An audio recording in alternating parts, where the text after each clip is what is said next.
paslon 1 merasa bahwa ada kesalahan, silakan membawa itu kepada proses sengketa proses misalnya. Apakah kalau dibuka ya, itu sudah ada banyak keberatan loh Bang, waktu proses atau itu dibawa ke petun. Jadi kan sudah ada kamar-kamar ya Mbak. Kamar untuk etika itu ada di KPU, ada berada di DKPP, dan juga sengketa proses apabila ada sengketa pencalonan. Terima kasih Anda masih bersama kami di Kompas Petang. Saudara, Mahkamah Konstitusi menerima 277 pengajuan permohonan perselisihan hasil pemilihan umum atau PHPU hingga Senin 25 Maret 2024. Juru bicara Mahkamah Konstitusi Fajar Laksono menyebut tidak semua aduan akan ditangani MK. Mahkamah Konstitusi akan mengkaji terlebih dahulu seluruh permohonan. Dari 277 daftar pengajuan permohonan, 263 diantaranya pemilu legislatif DPR dan DPRD, 2 pilpres dan 12 calon anggota DPD.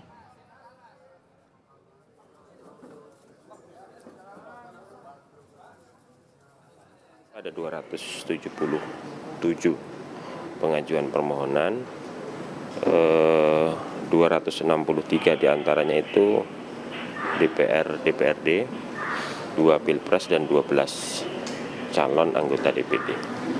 Tapi itu memang belum mencerminkan jumlah perkara ya.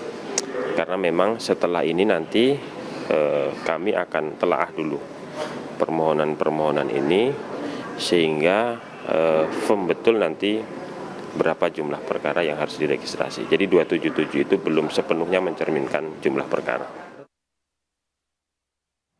Mahkamah Konstitusi telah menetapkan 3 hakim untuk memimpin sidang sengketa perselisihan hasil pemilu 2024. Ketiganya akan menjadi ketua di 3 panel. Mereka adalah Suhartoyo, Saldi Isra, dan Arief Hidayat.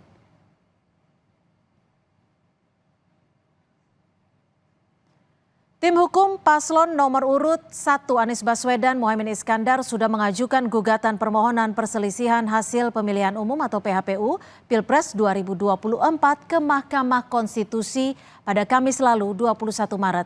Adapun isi gugatan Timnas Amin diantaranya meminta dilakukan pemilu ulang dan meminta Gibran Raka Buming Raka didiskualifikasi.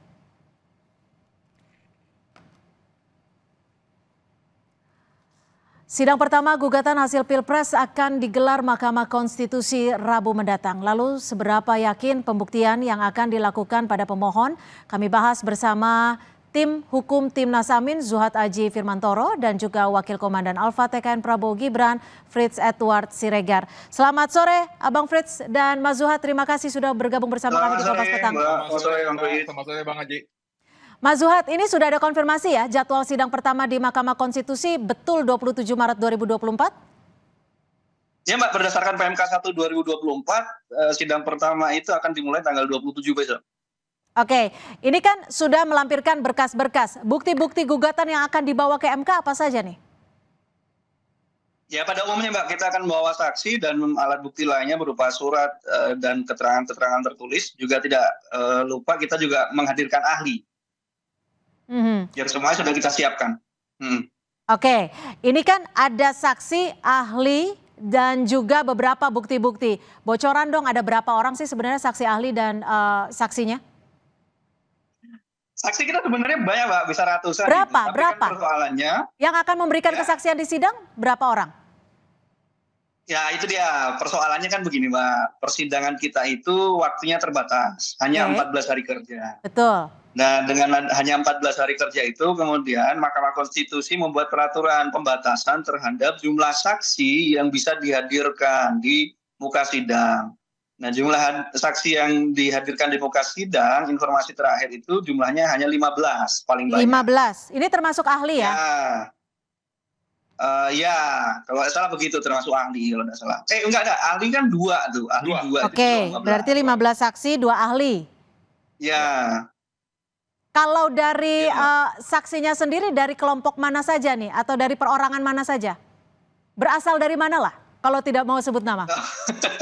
Oke, jadi kan berkali-kali saya bilang ya, identitas itu kita jaga betul sampai nanti hari H insya Allah. Tetapi kalau diidentifikasi, kira-kira kita akan menghadirkan saksi itu misalkan dari saksi fakta, beberapa penyelenggara pemilu itu yang menyaksikan adanya beberapa pelanggaran di level TPS atau di level kecamatan. Ada juga orang yang kemudian melihat beberapa kecurangan lain, misalnya pencoblosan surat suara di luar TPS, gitu-gitu lah, Mbak. Oke, Bang Frits, ini kan permohonannya cukup dikatakan tinggi sekali ya. Gibran didiskualifikasi. Tanggapan Anda dan juga persiapan yang dilakukan apa nih?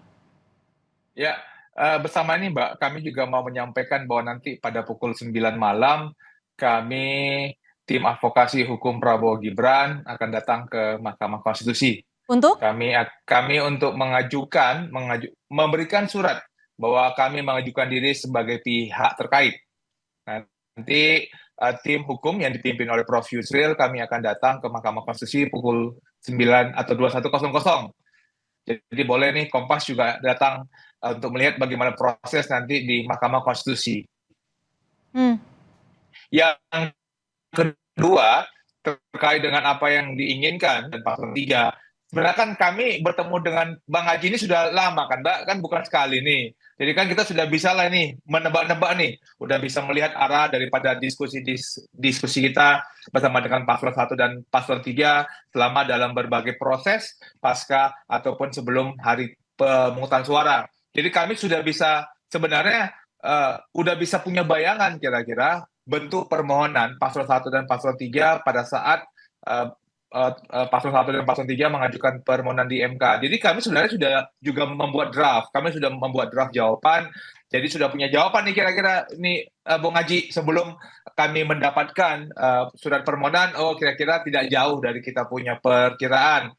Ada soal penghitungan suara, ada soal bansos, ada soal ketidaknetralan penyelenggara. Kira-kira seperti itu ya, Bang Haji. Ya? Itu kan kira-kira dia punya tipologi dari permohonan yang diajukan oleh paslon 1.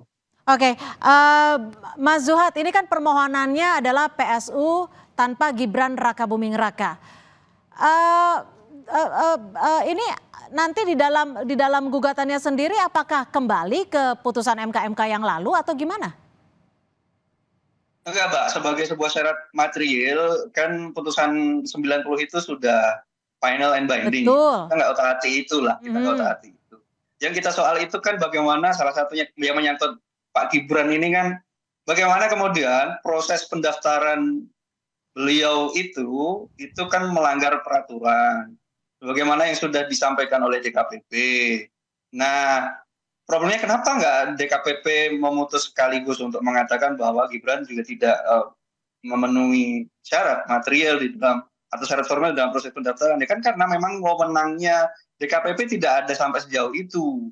Nah karena itulah kemudian kita meminta nih keadilan supaya Mahkamah Konstitusi itu masuk ke dalam ruang-ruang kosong ini, gitu. Yang tadi DKPP tidak punya wewenang, nah ini Mahkamah Konstitusi ini peluangnya supaya proses pemilu kita ke depan itu tetap terjamin integritasnya, kemartabatannya. Sebab nggak mungkin Mbak ada hasil pemilu yang baik diperoleh dengan proses yang buruk, itu kan sesuatu yang nggak mungkin. Oke, jadi Anda manapun ya nggak bisa. Oke, gimana Bang Frits? Yang dipersalahkan adalah prosesnya nih saat pendaftaran Gibran beberapa waktu lalu. Sebenarnya sebagai tadi sudah disampaikan oleh juga Bung Haji, Mbak, bahwa putusan MK 290/2023 kan sudah terkonfirmasi oleh putusan 145/2023 dan putusan 154 tahun 2023. Mahkamah Konstitusi sudah menyatakan bahwa putusan 90/2023 terkait syarat umur dan yang telah pernah menjadi kepala daerah itu adalah keputusan yang sah dan memiliki kekuatan hukum yang mengikat. Itu dulu, satu dulu. Jadi kita tidak bisa berbicara mundur lagi karena itu sudah disahkan kembali melalui 2 putusan. Dan terkait dengan putusan DKPP adalah putusan terkait seseorang. Bagaimana pelanggaran etika dan itu ditujukan kepada pribadi ketua dan anggota KPU. Dan itu tidak berhubungan dengan surat yang dikeluarkan oleh sebuah kantor. Sebuah surat yang sah dikeluarkan oleh lembaga yang sah. Karena memang wewenang DKPP kan di situ, Pak. Itu sah, tetap menjadi kewenangan, tetap menjadi sesuatu yang sah. Jadi sebuah keputusan KPU itu, Mbak, tetap, Mbak, tidak bisa dibatalkan oleh Mahkamah Konstitusi, maaf oleh DKPP misalnya. DKPP. Jadi sama yang kemudian kan dibilang Bung Haji, wah itu karena ada putusannya DKPP maka putusan ataupun keputusan daripada KPU itu batal harusnya. Kami mengatakan ini salah kamar, Mbak. Seharusnya misalnya kalau misalnya paslon 1 merasa bahwa ada kesalahan, silakan membawa itu kepada proses sengketa proses misalnya. Apakah kalau dibuka ya itu sudah ada banyak keberatan loh Bang waktu proses itu dibawa ke petun. Jadi kan sudah ada kamar-kamar ya Mbak. Kamar untuk etika itu ada di KPU, ada berada di DKPP, dan juga sengketa proses apabila ada sengketa pencalonan ya, kita mengatakan sengketa pencalonan itu ada di Bawaslu. Sekarang pertanyaannya, apakah paslon 1 telah membawa itu ke Bawaslu? Sepertinya kan belum. Oke, gimana Mas Zuhad? Gimana tanggapi, silakan. Karena kita itu selalu digiring gini Mbak, seolah-olah kalau kita tidak pernah melaporkan pelanggaran yang terjadi lalu dianggap masuk ke MK ini nggak bisa gitu, nggak sah dan seterusnya gitu ya. Padahal Mbak bisa membayangkan nggak kira-kira kalau setiap pelanggaran itu harus dilaporkan oleh paslon 01. Jadi Pak Anies itu harus melapor setiap kali ada pelanggaran, Pak Anies yang melapor. Padahal laporan di Bawaslu, laporan DKPP, bahkan keberatan-keberatan di KPU itu sudah dilakukan oleh banyak orang. Tidak harus juga 01 atau Pak Anies tadi ya datang terus ke Bawaslu, datang ke DKPP. Ya nggak bisa kampanye kalau kayak gitu, Bang. Ini kan soalnya adalah kan ada pengacaranya kan ada pengacara yang dapat melapor, tapi kan bagaimana ada tapi kan pelanggaran itu kan mempergunakan tidak juga terjadi di depan mata para pengacara kan Bang. Pelanggaran itu terjadi di luar jangkauan dari pengacara atau tim hukum kita, sehingga kita cek aja deh kalau di Bawaslu itu ada banyak laporan di situ kok soal banyaknya kecurangan, tapi berkali-kali terkonfirmasi oleh putusan DKPP bagaimana Bawaslu ini bekerja kadang tidak profesional gitu, sehingga membuat kita ini nggak bingung nih sekarang. Tidak profesionalnya dalam hal apa? Sudah memasukkan? Mbak, silakan cek di DKPP Mbak. Ketua Bawaslu itu berkali-kali kena tegur oleh DKPP gara-gara ada laporan yang penanganannya tidak dilakukan secara profesional gitu. Kami tidak bicara atas dasar asumsi. Ada putusan DKPP berkali-kali, KPU juga melakukan hal yang sama. Ini kan sebenarnya yang membahayakan pemilu kita, Mbak. Di mana penyelenggara pemilu itu sudah dikenai sanksi berkali-kali, dinilai tidak berintegritas, tidak profesional, tapi tetap menyelenggarakan pemilu. Nah, hasilnya kan menjadi, menurut kami agak berbahaya gitu. Legitimasi hasil perolehan yang pemilu yang diselenggarakan oleh orang dalam tanda kutip ya, oknum-oknum yang kurang profesional tadi itu kan juga harusnya kita pertanyakan, akhirnya terpaksa gitu kita pertanyakan hari ini gitu. Oke, Bang Frits, bagaimana ada legitimasi pemilu yang dianggap tidak tepat atau dipertanyakan? Tidak legitimate. Saya melihat bahwa Mbak, ini ada dua hal yang tidak saling berhubungan. Pertama, soal dengan pelanggaran etika. Pelanggaran etika itu adalah pelanggaran yang dilakukan oleh penyelenggara pemilu yang menyangkut pribadinya sebagai seorang pribadi. Sedangkan legitimasi pemilu, kita akan bisa melihat apakah ada komplain mekanisme, bagaimana soal DPT-nya, apakah ada hak orang yang tidak dapat bisa mencoblos, bagaimana proses rekapitulasinya. Itu adalah dua hal yang berbeda. Saya tidak mengatakan bahwa karena penyelenggara pemilu itu dapat bertindak semaunya. Tidak, ada jalur etika yang harus mereka patuhi. Tetapi itu kan adalah persoalan etikanya. Legitimasi pemilu itu sudah ada komplain mekanismenya melalui Bawaslu dan soal pelanggaran. Mbak, kita ke Bawaslu itu bukan hanya soal satu hal. Ada sengketa proses, ada sengketa pencalonan, ada pelanggaran administrasi, ada pelanggaran pidana. Begitu banyak ruang-ruang yang dapat dipergunakan oleh paslon. Dan juga baru nanti kita memiliki ada namanya Mahkamah Konstitusi soal sengketa suara. Jadi legitimasi pemilu apabila kita bisa melihat ada proses, kan proses pemilu itu panjang Mbak. Bukan hanya pada hari pemungutan suara, ada masa kampanye, ada masa distribusi logistik, ada pemilihan penyelenggara, itu kan bagian daripada proses pemilu. Jadi jangan kita langsung mengatakan bahwa legitimasi pemilu kita menjadi kacau dan berantakan karena ada pelanggaran etika yang terkena kepada penyelenggara pemilu. Baik, Dan Mas proses Zuhad. itu semua sudah kita jalani loh, Mbak. Proses pelaporan, lalu proses gugatan di Bawaslu, di DKPP, bahkan keberatan kita ke KPU itu sudah kita kerjakan, Bang. Terakhir Sudah kita gini, lakukan. Mas Zuhad, ini kan target Anda memenangkan gugatan di MK, tapi dibutuhkan 50% lebih kalau nggak salah ya untuk provinsi di Indonesia untuk membuktikan adanya kecurangan. Menurut Anda siap? Baik, Mbak, kecurangan ini yang sedang kita ajukan ke MK ini, kan kecurangan pelanggarannya bukan soal semata-mata soal hasil lalu jangkauan yang kemudian kita akan digiring lagi ngomong soal TSM gitu ya. Tetapi ini kan jauh lebih mendasar daripada itu. Ini sudah istilah kita itu. Ini kejahatan terhadap konstitusi boleh kita bilang sebetulnya. Karena konstitusi sedang dimain-mainkan. Dalam proses dalam proses pendaftaran misalkan ya.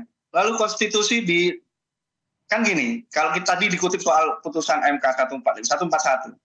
Itu kan MK jelas bilang bahwa tafsir usia 40 tahun itu MK itu hanya memaknai masalah akan diaktifkan atau mulai digunakan pemilu tahun ini atau pemilu tahun 2029 itu urusan pembuat peraturan eksekutif. Baik. Jadi MK tidak mewajibkan loh untuk menggunakan tafsir atau makna 40 tahun atau disepadankan dengan kepala daerah itu harus digunakan pada pemilu kali ini. Oke, baik, kami tangkap Mas Zuhad. Terakhir singkat saja, Bang Frits, bagaimana sikap sebagai pihak terkait untuk menghadapi sidang di 27 Maret 2024? Konstitusi sudah diturunkan ke dalam Undang-Undang Pemilu, Mbak. Undang-Undang Pemilu merupakan penjabaran daripada konstitusi. Dan Undang-Undang Pemilu itu merupakan produk dari partai politik dan juga pemerintah. Partai politik yang ada di Paslon 1 dan juga Paslon 2 dan di Paslon 3. Itu rambu-rambu yang sudah kita sepakati bersama. Kenapa kita keluar daripada rambu-rambu yang sudah kita sepakati? Undang-Undang MK dan Undang-Undang Pemilu. Terkait bagaimana menghadapi di sengketa PHPU di Pilpres, tentu saja kami siap, jauh lebih siap. Karena sudah menyiapkan data, menyiapkan bukti, dan kami juga siap untuk bagaimana nanti kami bertemu di sana. Baik, kita nantikan 27 Maret 2024 dan nanti keputusannya akan ada di tanggal 22 April 2024. Terima kasih Bang Frits Edward Siregar dan juga Mas Zuhad Aji Firmantoro sudah bergabung bersama kami di Kompas Petang. Selamat sore. Terima kasih, Mbak.